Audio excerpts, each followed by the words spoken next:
I think is damaging for a brand. If you are a brand and you're selling a bag for £3,000 and the next day on Preloved it's only worth £1,500, that is bad marketing. And you know, I don't know how many of you remember, but in around 2018, I did a video about Chanel, and Chanel were trying to put a stop to this at the time. They actually took this whole Preloved thing to court, and they did it under the guise of copyright.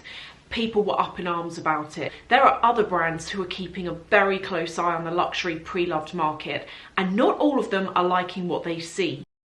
Hey everyone, welcome to another video. So Preloved luxury, under the term Preloved in general has really taken off since the pandemic, and I do think it's a sign of the times. But out of that Preloved, luxury Preloved has massively accelerated, and we're going to talk about why this might be, but I'm also going to talk about how the brands are reacting to it, because some brands in particular are for the first time begrudgingly noticing it and paying particular attention to it. Others are choosing to ignore it for now. They're kind of like hoping it's not there. They're trying to ignore it. But I'm also going to tell you about how you can profit from Preloved luxury, how you can make some money, or how you can buy that perfect bag, that bag you always wanted, the one you finally got your hands on.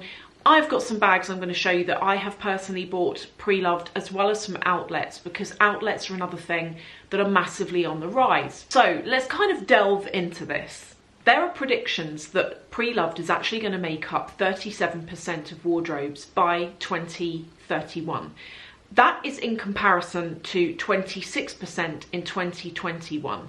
So within 10 years, you can see how much this is going to expand. And one of you actually left me a comment the other day where you were talking about the impact of the middle classes on Preloved, and saying about how more people are finding this cost of living crisis quite difficult the world over. You know, energy prices have gone up, food prices have gone up, mortgages have gone up, interest rates, just everything's gone up except wages, which is always the case, isn't it? Don't get me started on that. But before we kind of talk about how some of these brands are reacting to all of this, I've got quite an interesting quote. Approximately $49.3 billion, which is 45 billion euros, worth of second-hand luxury products were sold worldwide in 2023, according to Bain & Company estimates. That is huge. Online resellers such as The RealReal and Vesta Collective have made pre-owned designer garb even more accessible to the masses. As a result, the resale market has doubled in size in 4 years and is now equivalent to 12% of the value of the market for new luxury goods, as reported by the Wall Street Journal.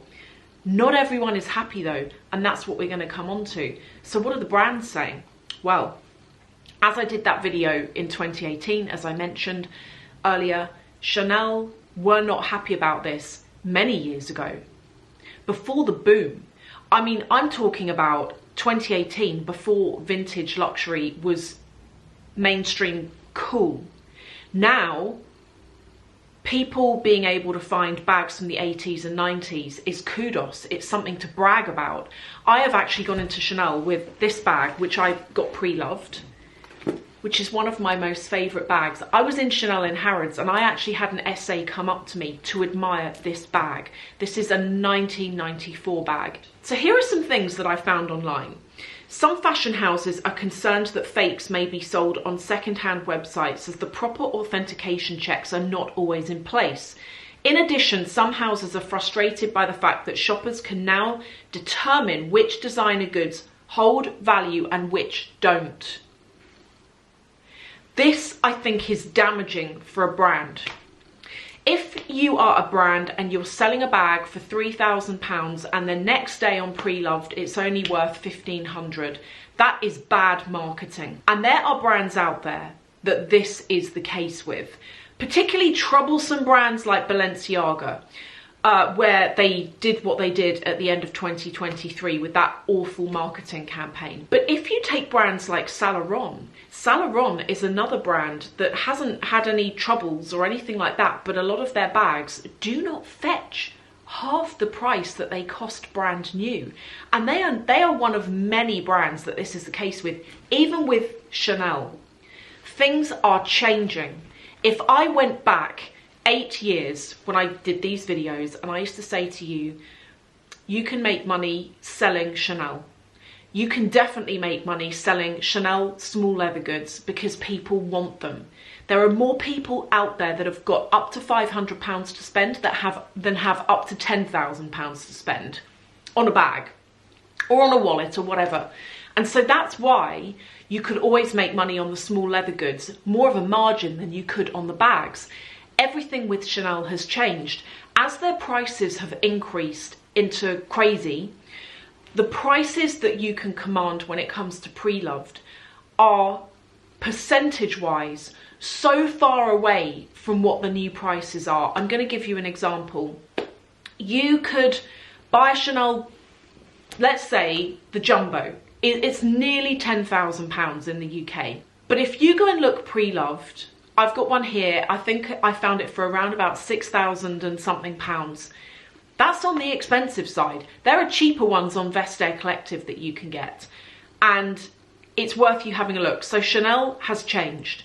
A lot of these brands have changed. As they put their prices up, they're starting to see a drop in how much they're worth Preloved. And as I mentioned earlier, I think that is the worst kind of marketing. So there are some brands that this doesn't apply to, but there are some brands that this does apply to. Let's talk about the brands that this does apply to. So first of all, Balenciaga. No big surprise there. No one wants to wear Balenciaga anymore, for the most part. I mean, I know there are people out there that do, but for the most part, not... no one's really going there. But brands including Gucci, Balenciaga and Bottega have dropped 10, 14 and 23% respectively over the past year.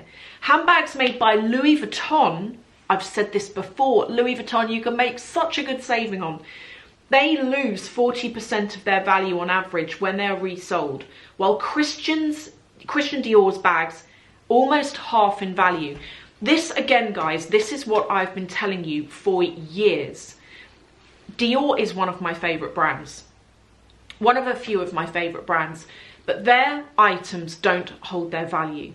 And I think the more they put their prices up, the bigger that gap is. Louis Vuitton doesn't hold its value. Gucci doesn't hold its value. Does this mean that these bags aren't worth buying? Not necessarily, because not everyone buys a bag for investment, financial investment. A lot of people buy a bag for long-term investment. They buy a bag that they can use into the future. It's not going to date. The brands are always going to make it, and they buy it for that reason. So how can you benefit from Preloved? The first thing I would say is to research price differences. If, for example, you are after the Dior, Lady Dior in the medium size, check out how much it is new and then check out how much it is used. If you are looking to buy to make financial profit, brands such as Dior, Bottega, Louis Vuitton, they're not the ones to go for. There are other brands. Hermes, it really is the main one here. Even Chanel, as I've mentioned, has slipped. In my opinion, from what I'm seeing, that brand has slipped. So make sure that you know what you're looking for. However, at the same time, if you're looking to buy a bag that's going to not date and is going to last, then again, do your research, have a look. I talk a lot in this channel about classic bags that I don't believe are going to date, or that I don't believe the brands are ever going to stop making. I can do more of those videos if you want, but check back on some of those videos and make your decision there. And then the final way right now in this market that you can profit, that you can make some money, is to look around your home and look for things, clothing items, homewares, anything that you realistically aren't using and don't think you ever will. People are looking for a great deal. Put your stuff for sale, whether it's on eBay, Depop, Vinted, whatever your app of choice is, or where, you know, place of choice is. Put stuff for sale because people are looking, and try and take as good a photo as possible, because that is how you're going to make as much money as possible on your item. So that's kind of that. Now let me show you some of my favorite items that I've bought pre-loved. So the first thing are these Valentino sunglasses. These are from the 90s and I love them. Really, really like them. And I got these for about £25 on Vestair Collective. They're a bit scratched. They didn't come in their own case because that's long gone, but I was okay with that, and I really like how they look. The other one that I've shown you is this, which David, my husband, actually got for me. Love this. This is 1994, this bag. Then a bag that I really wanted when I was a great deal younger, like in my early 20s, I really wanted the Fendi Spy bag, and I found this on Farfetch, and this was around about £500, and I'm so pleased. I'm so delighted with it. It's actually in quite good condition, considering. Then I've got one more Chanel. I've got so many vintage bags that I've bought in the last 3 years, I would say. Pre 3 years ago, I was not interested in vintage at all, but now I've caught the bug. I'm really interested in it. This is a medium classic flap. This I also got from Luxury Promise. Now let's talk about some outlet bags. This is a Prada bag that I got at Bicester Village, and this was around about £600. Might even have been less, do you know that? And I wore this into Harrods, and I had a lovely SA at Prada come over to me saying, I love your bag. And I was like, you're not gonna believe it, but it was from Bicester Village. And she was like, really? And I was like, yes. But it's a great bag, and it comes with a really nice removable crossbody strap. One of my most favorites is this. This is from Salvatore Ferragamo. One of you told me I was saying it wrong. Thank you. One of you actually said to me that you could totally see Cassie Thorpe with this bag, and I get you. As soon as you said it, I was like, this is Cassie all over. I feel like this is Cassie. Cassie, let me know if you happen to be watching this and you see this and you're like, yes, this is my bag. This is for me, let me know. But this, I saw it, and I managed to buy this over the phone because I saw it, went away to think about it, went home, then decided that yes, I absolutely had to have it. Then another favorite, this is from Bicester Village. This is from Fendi at Bicester Village, and it's a little lilac backpack that's got the monogram on it. Let me know what you think though. What do you think? What do you think the brands are going to do anything about this, use this information? As I say, I could show you information here and quotes as well about brands trying to source this data, that brands are interested in seeing where this goes. And I'm interested to see what the brands do. So let me know what you think in the comments. Thank you all so much, and I will see you in the next video.